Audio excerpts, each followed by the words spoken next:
സോണിയ, ഞാൻ നെടുങ്കുന്നത്തു നിന്നാണ് വരുന്നത്. ഞാൻ 2018 ഉടമ്പടി എടുത്ത് എൻ്റെ ഹസ്ബൻഡ് ജോലി നിർത്തിയിട്ട് ഒരു കമ്പനി സ്റ്റാർട്ട് ചെയ്തു. ആ കമ്പനി തുടക്കത്തിൽ ഒരു ഇതില്ലായിരുന്നു. പിന്നെ ഞാൻ ഇവിടെ വന്ന് ഉടമ്പടി എടുത്ത് പ്രാർത്ഥിച്ചതിൻ്റെ ഫലമായിട്ട് എന്നും ഞാൻ പ്രാർത്ഥിക്കുമായിരുന്നു, ബൈബിൾ വായിക്കുമായിരുന്നു. അതിൻ്റെ ഫലമായിട്ട് നല്ല രീതിയിൽ തന്നെ പോയായിരുന്നു. പിന്നെ ഒരു സമയത്ത് അത് നിർത്തേണ്ടി വന്ന് അതിനുശേഷം അതിനേക്കാൾ നല്ലൊരു ജോലി ഹസ്ബൻഡിന് ലഭിച്ചു. അത് മെഡിക്കലി ഫിറ്റാകാനായിട്ട് കുറച്ച് ബുദ്ധിമുട്ടുണ്ടായിരുന്നു. ഞാൻ അവിടെ ഇരുന്ന് ഉടമ്പടി കാശുരൂപം കൈപിടിച്ച് പ്രാർത്ഥിച്ചു, പ്രാർത്ഥനയും ചൊല്ലി. അതിന് ഫലമായിട്ട് മെഡിക്കൽ ഫിറ്റായി നല്ല സാലറിയോടുകൂടി ഒരു ജോലി ലഭിച്ചു. പിന്നെ എനിക്ക് 2018 ഇസ്രായേലിന് പോകാനായിട്ട് എനിക്ക് ആഗ്രഹമുണ്ടായിരുന്നു. പക്ഷേ ഞാൻ ഉടമ്പടി വെച്ച് പ്രാർത്ഥിച്ചൊന്നുമില്ല. ഇസ്രായേലിന് പോകാനല്ലേ എന്നാ പ്രാർത്ഥിക്കണമെന്ന് വിചാരിച്ചു. 1 ഇയറോളം ഞാൻ വെയിറ്റ് ചെയ്തു. 1,00,000 രൂപ കൊടുത്തേച്ചും ഏജൻസി എന്ത് പറയുമെന്ന് നോക്കി വെയിറ്റ് ചെയ്തുകൊണ്ടിരുന്നു. പക്ഷേ ഒരു പ്രോസസ്സിംഗ് ഒന്നും സ്റ്റാർട്ട് ചെയ്തൊന്നുമില്ല. പിന്നെ ഞാൻ ഉടമ്പടി വന്നു പ്രാർത്ഥിച്ചു. എന്നും ജപമാല ചൊല്ലുകയും കുർബാനയിൽ പങ്കുകൊള്ളുകയും കാരുണ്യ പ്രവർത്തനം ചെയ്യുകയും പത്രം വിതരണം ചെയ്യുകയും എല്ലാം ചെയ്തതിൻ്റെ ഫലമായിട്ട് എൻ്റെ പ്രോസസ്സിങ് സ്റ്റാർട്ട് ചെയ്ത് എനിക്ക് അവിടെ എത്താൻ സാധിച്ചു. ഇന്ന് 4 വർഷമായി ഞാൻ ഇസ്രായേലിൽ പോയിട്ട്. പിന്നെ എനിക്ക് ലാസ്റ്റ് ഇയർ ഞാൻ ഇവിടെ വന്ന് ഉടമ്പടി പുതുക്കിയായിരുന്നു. അതിൻ്റെ ഫലമായിട്ട് എനിക്കൊരു ഫിഷറിൻ്റെ പ്രോബ്ലം ഉണ്ടായിരുന്നു. ഞാൻ പുതുക്കിയതിൻ്റെ 2 ദിവസം കഴിഞ്ഞപ്പോഴേക്കും എനിക്കറിയത്തില്ല, എനിക്ക് പിന്നെ അതിൻ്റേതായ ഒരു പ്രോബ്ലംസും കാണിച്ചിട്ടില്ല. ഇതുവരെ എനിക്കൊരു പ്രോബ്ലം ഉണ്ടായിട്ടില്ല. പിന്നെ ഞാനിങ്ങോട്ട് വരാനായിട്ട് 28-ന് ജോമാല റാലി കൂടാനായിട്ട് ഇങ്ങോട്ട് വരാനായിട്ട് ഇരുന്നപ്പോഴേക്കാണ് അവിടെ യുദ്ധം തുടങ്ങിയതിൻ്റെ ഫലമായിട്ട് അവിടെ എയർ ഇന്ത്യയുടെ ഫ്ലൈറ്റ് സ്റ്റോപ്പ് ചെയ്തായിരുന്നു. ഞാനപ്പം മാതാവിനോട് കണ്ടിന്യൂസ് പ്രാർത്ഥിക്കുകയും ജപമാല ചൊല്ലുകയും ബൈബിൾ വായിക്കുകയും ചെയ്തതിൻ്റെ ഫലമായിട്ട് എനിക്ക് ആ ഡേറ്റിൽ തന്നെ വേറൊരു ഫ്ലൈറ്റ് കിട്ടുകയും ജപമാല റാലിയിൽ പങ്കെടുക്കാൻ പറ്റുകയും ചെയ്തു. ഇതൊക്കെ മാതാവ് എനിക്ക് തന്ന മാതാവിനോട് ഞാൻ മാധ്യസ്ഥപിച്ചതിൻ്റെ ഫലമായിട്ടാണ്. അതുപോലെ തന്നെ 2018 ഇവിടെ വന്ന് ഉടമ്പടി എടുത്തതിന് സമയത്ത് 4 സെൻറ്റ് സ്ഥലത്തൊരു വീടായിരുന്നു ഞങ്ങൾക്കുണ്ടായിരുന്നത്. ഞാൻ അതിൽ പ്രത്യേകിച്ച് പ്രാർത്ഥിച്ചിട്ടൊന്നുമില്ല. പക്ഷേ ഇന്ന് 76 സെൻറ്റ് സ്ഥലത്തിൽ ഒരു നല്ല വീട് പണിതുകൊണ്ടിരിക്കുകയാണ് ഞങ്ങൾ. ലാസ്റ്റ് ഇയർ ഞാൻ ഇവിടെ വന്നപ്പോഴത്തേക്കും വീട് പണിത് കിട്ടണേന്ന് ഞാൻ മാതാവിനോട് ഉടമ്പടി പ്രാർത്ഥിച്ചു. എന്നും ഞാൻ പ്രാർത്ഥിക്കുമായിരുന്നു, ബൈബിൾ വായിക്കുമായിരുന്നു. കാരുണ്യ പ്രവർത്തികൾ സഹായം ചോദിക്കുന്നവരോടൊക്കെ സഹായിക്കുമായിരുന്നു. പിന്നെ പള്ളിയിൽ എല്ലാ ഞായറാഴ്ചയും പോകാൻ ശ്രമിക്കുമായിരുന്നു. പിന്നെ 2 ആഴ്ച കൂടുമ്പോഴേക്കും കുമ്പസാരിക്കുകയും ചെയ്യുമായിരുന്നു. അങ്ങനെ അതിൻ്റെയൊക്കെ ഫലമായിട്ട് മാതാവ് നല്ല രീതിയിലുള്ള ഒരു സ്ഥലവും വീടും ഞങ്ങൾക്ക് തന്നു. പിന്നെ എൻ്റെ പേര് മേരി, സ്ഥലം പറവൂർ. എനിക്ക് 5 വർഷക്കാലമായി ഉദരസംബന്ധമായ അസുഖം തുടങ്ങി. ഒത്തിരിയേറെ മരുന്ന് ഞാൻ കഴിച്ചിട്ട് യാതൊരു ഫലമുണ്ടായിരുന്നില്ല. കഴിഞ്ഞ വർഷം സെപ്റ്റംബറിൽ ഞാൻ ഉടമ്പടി എടുത്തു. 6 മാസത്തോളം ഞാൻ വീണ്ടും ഇംഗ്ലീഷ് മരുന്നിന് കഴിച്ചു. അതിനുശേഷം ഞാൻ ഒത്തിരിയേറെ പ്രാർത്ഥിക്കുകയും ഇവിടുത്തെ വിശിഷ്ട വസ്തുക്കൾ ഉപയോഗിക്കുകയും ചെയ്ത് ഭക്ഷണം കഴിച്ചതിൻ്റെ ഫലമായി എൻ്റെ ഉദരസംബന്ധമായ എല്ലാ അസുഖങ്ങളും മാറ്റിത്തന്ന മാതാവിന് നന്ദി. പിന്നെ എനിക്കിപ്പോൾ തലവേദനയുണ്ട്. തലവേദന വിട്ടുമാറാതെ ആയപ്പോൾ എനിക്ക് ഓപ്പറേഷൻ വേണമെന്ന് പറഞ്ഞു. ഞാൻ മാതാവിനോട് മുട്ടിപ്പായിട്ട് പ്രാർത്ഥിച്ചതിൻ്റെ ഫലമായി ഇപ്പോൾ ഓപ്പറേഷൻ കൂടാതെ ഒത്തിരിയേറെ കുറവ് കിട്ടിയിട്ടുണ്ട്. എൻ്റെ അമ്മ മാതാവ് എനിക്ക് പൂർണ്ണ സൗഖ്യം തരുമെന്നും ഞാൻ പൂർണ്ണമായി വിശ്വസിക്കുന്നു. ഇപ്പോൾ എനിക്ക് പ്രാർത്ഥിക്കാനുള്ള കൃപ കിട്ടിയിട്ടുണ്ട്. ഒത്തിരി നേരം ഞാൻ ബൈബിൾ വായിക്കുകയും ജപമാല ഒട്ടും ഞാൻ മുടക്കാറില്ല. 2 ആഴ്ചക്കാലം ഞാൻ ഹോസ്പിറ്റലിൽ അഡ്മിറ്റായിരുന്നു. അപ്പോൾ എനിക്ക് മറ്റുള്ളവരോട് മാതാവിനെക്കുറിച്ച് പറയാനും എന്നെ ചികിത്സിച്ച ഡോക്ടറോട് ഞാൻ മാതാവിനെക്കുറിച്ച് പറയാനുള്ളൊരവസരം എനിക്ക് തന്നു. ഇപ്പോൾ ഞാൻ എപ്പോഴും പ്രാർത്ഥനയിൽ മുഴുകി നിൽക്കുകയാണ്. അതുകൊണ്ട് എനിക്ക് അസുഖങ്ങളൊക്കെ ഏറെ കുറവുണ്ട്. ഇനിയും എൻ്റെ അമ്മ മാതാവ് എന്നെ സുഖപ്പെടുന്നു. എനിക്ക് ഓപ്പറേഷൻ കൂടാതെ എല്ലാം മാറ്റിത്തരുമെന്ന് പൂർണ്ണമായി വിശ്വസിച്ചുകൊണ്ട് ഞാൻ അമ്മയെക്കുറിച്ച് ഒത്തിരി പേരോട് പങ്കുവെക്കുകയും ചെയ്യും. ഞാനിപ്പോൾ ഇവിടെ വന്ന് പ്രാർത്ഥിക്കാൻ എന്നെ കൊണ്ടുവന്ന എൻ്റെ ഹസ്ബൻഡിൻ്റെ സഹോദരിയാണ്. അവർക്കും ഒത്തിരിയേറെ നന്ദി പറഞ്ഞുകൊണ്ട് ഈശോയ്ക്കും മാതാവിനും ഞാൻ നന്ദി പറഞ്ഞുകൊണ്ട് യേശുവേ നന്ദി, യേശുവേ സ്തുതി. ഞാൻ മറ്റുള്ളവരോട് എന്നാൽ കഴിയുന്ന വിധം ഞാൻ കാരുണ്യ പ്രവൃത്തി ചെയ്യാറുണ്ട്. എപ്പോഴും മറ്റുള്ളവരെക്കുറിച്ച് നന്മ പറയാറും മറ്റുള്ളവർക്ക് വേണ്ടി നന്മ ചെയ്യുന്നതിനുള്ള താല്പര്യം എനിക്കുണ്ടാകുകയും ചെയ്തു. ഞാൻ മുമ്പ് അങ്ങനെയൊന്നും അല്ലായിരുന്നു. ഇപ്പോൾ മാതാവിനോട് പ്രാർത്ഥിച്ചതിൻ്റെ ഫലമായി എനിക്ക് മറ്റുള്ളവർക്ക് നന്മ ചെയ്യാനും മാതാവിനെക്കുറിച്ച് പറയുവാനുമുള്ള കൃപ എനിക്ക് ലഭിച്ചു.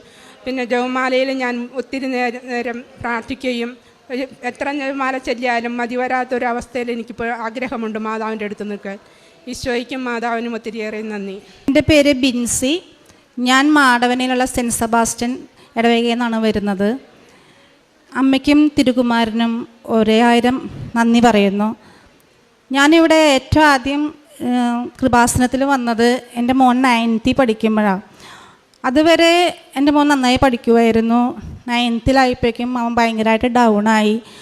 പിന്നെ എൻ്റെ അമ്മ എപ്പോഴും ഇവിടെ വരുമായിരുന്നു. പക്ഷേ ഞാൻ എന്നോട് പറയുമെങ്കിലും ഞാനത് അത്ര ശ്രദ്ധിക്കപ്പെടാറില്ല. അപ്പം ഞാൻ ഇങ്ങോട്ട് വരുന്ന കാര്യങ്ങളൊന്നും ചിന്തിച്ചിട്ട് പോലുമില്ല.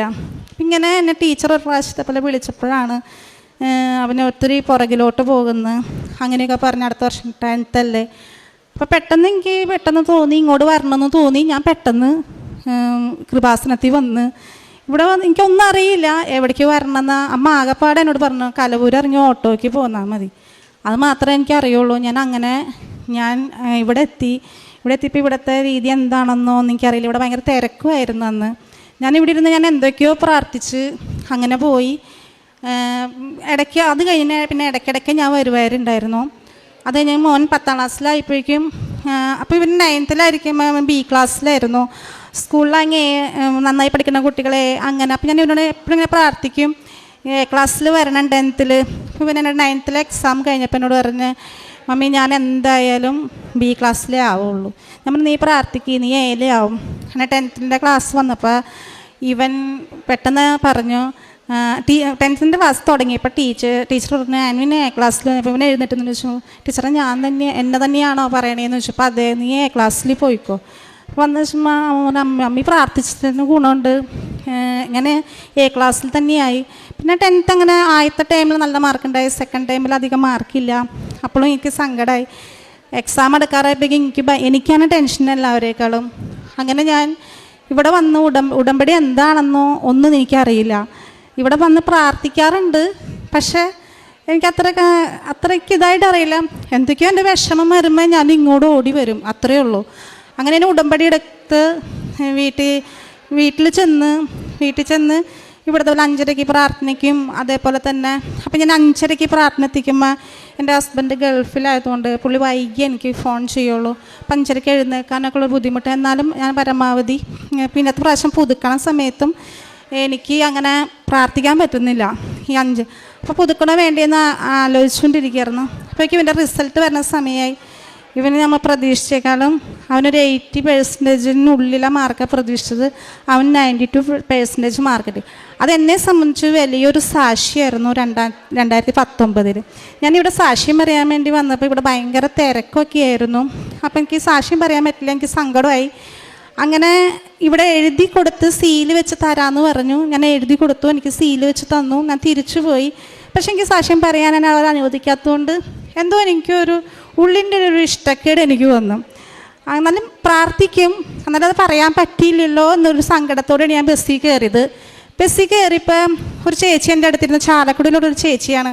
ചേച്ചി അവരുടെ മോളെ MBBS പഠിക്കാൻ പോണതും അതിനെക്കുറിച്ച് ഒത്തിരി കാര്യങ്ങൾ. അപ്പം ഞാനോർത്ത് എൻ്റെ അടുത്ത് എന്തിനാ പറയണേ, എൻ്റെ അടുത്ത് പറയേണ്ട ഒരു ആവശ്യമില്ലല്ലോ എന്നാണ് ഞാൻ ചിന്തിക്കണേ.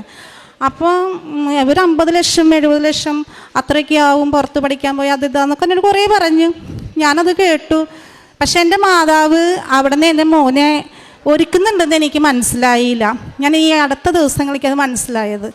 അപ്പോൾ അത് അങ്ങനെ കഴിഞ്ഞു. പിന്നെ ഞാൻ പതിവ് പോലെ ഉടമ്പടി പുതുക്കി അങ്ങനെ പോയി. പിന്നെ കൊറോണയുടെ സമയമായി, പിന്നെ പുതുക്കാനൊന്നും പറ്റിയില്ല.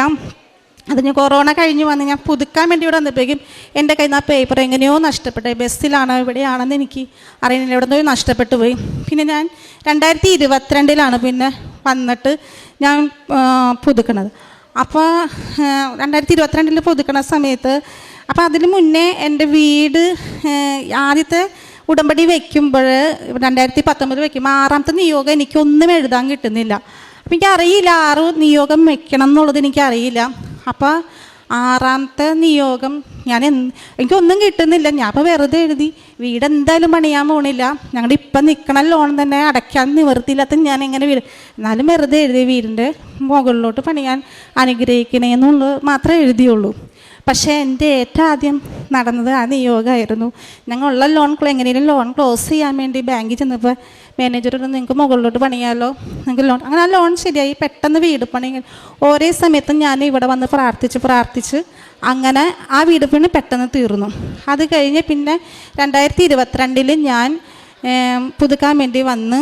അപ്പോൾ ആ സമയത്തും എൻ്റെ മോൻ നീറ്റ് +2 ആണ്, 79% ആണ് അവന് മാർക്ക് ഉണ്ടായിരുന്നത്.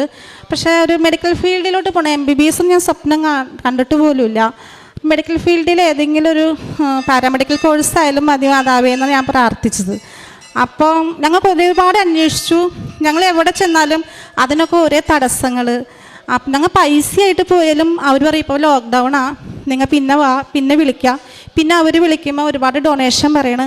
അപ്പം അങ്ങനെ ഞങ്ങളതെല്ലാം വേണ്ട. അപ്പോൾ അവൻ പറഞ്ഞാൽ നീറ്റിന് തന്നെ പോവാം, ഫിഷറീസ് കോളേജ് ഞങ്ങളുടെ അടുത്താണ്, അപ്പോൾ അവിടെ പഠിക്കുക. അങ്ങനെ ഒരു രീതിയിൽ ഞങ്ങൾ എവിടെ ചെന്നാലും ഞങ്ങളോട് ആദ്യം ചോദിക്കുന്നത് MBBS കിട്ടിയത് നിങ്ങൾ പോകില്ലേ, പിന്നെ എന്താ ഫിഷറീസ് നോക്കാം. ഇല്ല, എന്നെക്കൊണ്ട് നടക്കില്ല. അങ്ങനെയാണ് എൻ്റെ മോനെ എപ്പോഴും പറയാം. അങ്ങനെ അവനെ ആ നീറ്റിന് ചേർത്തു. സാധാ ഒരു ഇൻസ്റ്റിറ്റ്യൂട്ടിലാണ് അവൻ നീറ്റിന് ചേർത്തത്. അപ്പോൾ ചേർത്ത് നീറ്റ് പകുതി ആയിപ്പോഴേക്കും അവിടുത്തെ മോട്ടിവേഷൻ ക്ലാസ്സും ഇതൊക്കെ കേട്ടപ്പോൾ അവന് പിന്നെ MBBS തന്നെ വേണം എന്നുള്ളൊരു തീരുമാനത്തിലെത്തി. അപ്പോൾ അങ്ങനെ അപ്പം ഞാൻ ആലോചിച്ചു, ആ ബസ്സിലിരുന്ന ചേച്ചി എന്നോട് ഇങ്ങനെ പറഞ്ഞതും ഒരുപാട് പൈസ ഗവൺമെൻറ്റിൻ്റെ ഇത് കിട്ടിയില്ലെങ്കിൽ ഒരുപാട് പൈസ. നമ്മുടെ മോൻ നമ്മളെ കൊണ്ട് അത് നടക്കില്ല എന്ന് പറയും. നമുക്ക് നോക്കിയാൽ എനിക്ക് ഗവൺമെൻറ്റിൽ കിട്ടുന്ന വരെ ഞാനത് എഴുതിക്കൊണ്ടേയിരിക്കും. അപ്പോൾ അന്നേരം എന്താണെന്ന് വെച്ചാൽ ചെയ്യുന്നുള്ളൊരിതിൽ പിന്നെ ഞാൻ അവന് അപ്പം ഞാൻ എപ്പോഴും ഉപവാസവും നോമ്പൊക്കെ എടുക്കും. ഇവൻ 10th ആയിരുന്നപ്പോഴും നോമ്പെടുത്തു, നീറ്റായിരുന്നു. അങ്ങനെ നോമ്പെടുക്കുമ്പോൾ ഇവൻ എൻ്റെ കൂട്ടത്തിൽ ഒരു പകുതിയായി പറഞ്ഞ ഞാൻ മമ്മിയുടെ കൂടെ തന്നെ നോമ്പും ഉപവാസമൊക്കെ എടുക്കുക എന്ന് പറഞ്ഞപ്പോൾ ഞങ്ങളുടെ ഒരു കസിൻ്റെ വീട്ടിലൊരു ഫംഗ്ഷൻ ഉണ്ടായപ്പം അവനെ ഭയങ്കരമായിട്ട് അവർ ഇതാക്കി. നോമ്പും പ്രാർത്ഥന എടുത്താലാണോ നീറ്റ് ജയിക്കുള്ളൂ അങ്ങനെയൊക്കെ ചോദിച്ച്. അപ്പോൾ അത് അവനൊരു ഭയങ്കര ഒരു ഇൻസൾട്ടായിപ്പോയി. അതിന് അന്നേനെ പറഞ്ഞു, ഞാൻ വെച്ച കാര്യം ഞാൻ പുറകിലോട്ട് എടുക്കുന്നില്ല, ഞാൻ MBBS തന്നെ ഞാൻ പഠിക്കുള്ളൂ എന്ന് പറഞ്ഞു. അപ്പം അങ്ങനെ ഞങ്ങളുടെ ഒരു സിറ്റുവേഷനിൽ ഞങ്ങളുടെ സാധാരണ ഒരു കുടുംബക്കാർ, ഞങ്ങളുടെ വീട്ടിൽ ആരും ഡോക്ടേഴ്സ്, ഞങ്ങൾക്ക് ഇതിനെക്കുറിച്ച് ആരും പറഞ്ഞു തരാനോ ആരുമില്ല. അപ്പോൾ ഞാൻ അന്ന് മുതൽ ഇതിനു വേണ്ടി ഞാൻ പ്രാർത്ഥിക്കും. പക്ഷെ എനിക്ക് പ്രാർത്ഥിക്കുന്നത് എങ്ങനെയാണെന്ന് എനിക്കറിയില്ല ഇതിനു വേണ്ടി. അപ്പം ഞാൻ മെഡിക്കൽ ഫീൽഡിലാണ് പഠിച്ചെങ്കിലും ഞാൻ ഇങ്ങനെ അച്ഛനൊരു പ്രാവശ്യത്തിൽ ഉടമ്പടി പ്രാർത്ഥനയിൽ രോഗികളെ സുഖപ്പെടുത്തുന്ന ഈശോയെയും എല്ലാവരെയും രോഗികളായി എല്ലാവരും അനുഗ്രഹിക്കണമെന്ന് പ്രാർത്ഥിച്ചപ്പോൾ ഞാൻ പ്രാർത്ഥിച്ചത് രോഗികളെ സുഖപ്പെടുത്തുന്ന ഈശോയെ എൻ്റെ മോനിന് എല്ലാവരും ശുശ്രൂഷ ചെയ്യാനുള്ള ഒരു വരം തരണേന്നും പറഞ്ഞിട്ടാണ് ഞാൻ പ്രാർത്ഥിച്ചത്. അപ്പോഴും എനിക്കൊരു ചെറിയൊരു തെറ്റിദ്ധാരണ ഉള്ളിൻ്റെ ഞാൻ വേറെ ഏതെങ്കിലും MBBS എന്ന് പറഞ്ഞിട്ട് ഞാൻ അങ്ങനെ പ്രാർത്ഥിച്ചിട്ട് വേറെ ഏതെങ്കിലും ഫീൽഡിൽ പോവോ അങ്ങനത്തെ ഒരു ചിന്ത എൻ്റെ ഉള്ളിൽ. പക്ഷെ അന്ന് വൈകിട്ട് ഞാൻ ക്രിസ്ത്യാനിയാണെങ്കിലും ഇത്രയും കാലം ബൈബിൾ വായിച്ചിട്ടുണ്ടെങ്കിലും ആ ഒരു ടോപ്പിക്ക് ഞാൻ ശ്രദ്ധിക്കപ്പെട്ടില്ല. പ്രഭാഷകൻ 38 വൈദ്യനും രോഗശാന്തിയും ഈ ഒരു ഭാഗമാണ് എനിക്ക് കിട്ടിയത്. പക്ഷെ എങ്ങനെ പ്രാർത്ഥിക്കേണ്ടതെന്ന് അറിയാൻ പാടില്ല എന്ന് പറഞ്ഞിട്ട് ഞാൻ ആ ബൈബിൾ തുറന്നത്. അപ്പം അതിനകത്ത് വൈദ്യനെ ബഹുമാനിക്കുക, നിനക്ക് അവന് ആവശ്യമുണ്ട്, ദൈവമാണ് അവനെ നിയോഗിച്ചത്. ആ ഒരു ഫുള്ളും വായിച്ചു കഴിഞ്ഞ് കഴിഞ്ഞപ്പോൾ പിന്നെ എനിക്ക് ഞാൻ ഡെയിലി ആ ഒരു പ്രാർത്ഥനയാണ് ചൊല്ലിക്കൊണ്ടിരുന്നത്. അങ്ങനെ ഗവൺമെൻറ്റിലേക്ക് സീറ്റിനുള്ള മാർക്ക് അവന് കിട്ടിയില്ല. അവന് ഞങ്ങളുടെ എക്സാം കഴിഞ്ഞ ഉടനെ തന്നെ പറഞ്ഞു, മമ്മി ഞാൻ വേറെ പിന്നെ എഴുതും, അവിടെ 5 പ്രാവശ്യം വരെ എഴുതിയ ആൾക്കാരുണ്ട്.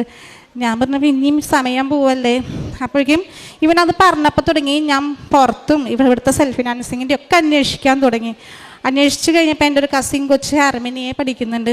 അവളോട് എല്ലാ കാര്യങ്ങളും ഡീറ്റെയിൽ ആയിട്ട് ചോദിച്ചു കഴിഞ്ഞപ്പോൾ ഞാൻ പറഞ്ഞു ഒരു 10-15 ലക്ഷം രൂപയ്ക്ക് മേലെ ഫസ്റ്റ് ടൈം പോയി കഴിഞ്ഞാൽ എന്നെ കൊണ്ട് നടക്കത്തില്ല. അപ്പോൾ ഞാൻ ഇവനിത് പറഞ്ഞപ്പോൾ നീറ്റ് പകുതിയായപ്പോൾ തുടങ്ങി ഞാനൊരു കുറി ചേർന്ന് 5 ലക്ഷം രൂപ. ഈ 5 ലക്ഷം രൂപ മാത്രമേ ഉള്ളൂ എൻ്റെ കയ്യിൽ. പിന്നെ ഞാൻ കുറച്ച് ഗോൾഡ്, വേറെ ഒന്നും ഞങ്ങളുടെ കയ്യിലില്ല. പക്ഷേ ഇവനെ MBBSന് വിടും വേണം. ഞാൻ മാതാവിനോട് പറഞ്ഞു, മാതാവി എൻ്റെ കയ്യിൽ ഇത് മാത്രമേ ഉള്ളൂ, പക്ഷേ എൻ്റെ മോനെ MBBS എടുക്കും വേണം. പക്ഷേ ഞങ്ങളുടെ ഏജൻസിനൊന്നും സമീപിക്കാതെ തന്നെ ആ കുട്ടി വഴിയായിട്ട് ഞങ്ങൾക്ക് അവിടെ അഡ്മിഷൻ എടുക്കാനും 6.5 ലക്ഷം രൂപയ്ക്ക് ഞങ്ങൾക്ക് അവിടുത്തെ എല്ലാ പ്രോസസ്സിങ്ങും കാരണം ടിക്കറ്റും വിസയും ഉൾപ്പെടെ എല്ലാം കിട്ടി. പക്ഷേ ആരും തന്നെ നമ്മൾ അത്രയും രൂപ ആയുള്ളൂ എന്ന് പറഞ്ഞിട്ട് പോലും ഒറ്റ ആളും വിശ്വസിക്കുന്നില്ല. പക്ഷേ ഞങ്ങൾക്ക് ഓരോ ടൈമിൽ 2 ലക്ഷം രൂപ 1.5 ലക്ഷം രൂപ അങ്ങനെ പറഞ്ഞ് ഞങ്ങൾ അടച്ചു. പക്ഷെ ഞങ്ങൾ തന്നെ ഏജൻസി ഇല്ലാതെ തന്നെ എല്ലാ പേപ്പർ വർക്കും ഞങ്ങളാണ് ചെയ്തത്. അതെങ്ങനെ ചെയ്തതെന്ന് പോലും നമ്മൾ ബാക്കിലോട്ട് തിരിഞ്ഞു നോക്കുമ്പോൾ നമുക്കൊരു പിടുത്തവും കിട്ടണില്ല. അപ്പം അങ്ങനെ ഞങ്ങൾക്ക് അഡ്മിഷനും കിട്ടി. എൻ്റെ മോൻ സെപ്റ്റംബർ 5-ാം തീയതി പോയി. ഒക്ടോബർ 1-ാം തീയതി അവിടെ ക്ലാസ്സും തുടങ്ങി. ദൈവത്തിൻ്റെ അനുഗ്രഹം കൊണ്ട് എല്ലാം അവൻ്റെ റൂമിലുള്ളതും എല്ലാം മലയാളി കുട്ടികളൊക്കെ തന്നെയാണ്. എല്ലാം കൊണ്ട് അവൻ സേഫായിട്ട്. അപ്പോൾ ഇവിടെ ഞങ്ങൾ ഓരോ പ്രോസസ്സിങ് നടക്കുമ്പോഴും ഇവിടെ വന്ന് മാതാവിനോട് ചോദിച്ചിട്ടാണ് ഞങ്ങൾ പോവാറ്. അപ്പോൾ ഇവിടെ അച്ഛൻ്റെ അടുത്ത് കാണാൻ പറ്റുന്നില്ല. ഇപ്പോൾ ഇവിടെ അച്ഛൻ അവിടെ പ്രാർത്ഥിക്കാൻ പറ്റില്ല. അപ്പം അച്ഛൻ പറഞ്ഞാൽ ഞങ്ങൾ അഡ്മിഷൻ കിട്ടിയിട്ട് അച്ഛാന്ന് പറഞ്ഞപ്പോൾ നീ ഡോക്ടർ ആവില്ല. അപ്പോൾ എൻ്റെ മോൻ വിചാരിച്ചു ഞാൻ അച്ഛനോട് മുന്നേ പറഞ്ഞിട്ടുണ്ടെന്നോ. അപ്പം അച്ഛൻ അതൊന്നും വിചാരിച്ചില്ല, നീ നല്ലൊരു ഡോക്ടറായിട്ട് വാ എന്ന് മാത്രമേ പറഞ്ഞുള്ളൂ. അത് കഴിഞ്ഞ് തിരിച്ച് ഞങ്ങൾ ഇവിടെ വന്ന് മാതാവിനോട് നന്ദിയൊക്കെ പറഞ്ഞ് തിരിച്ചു പോയി.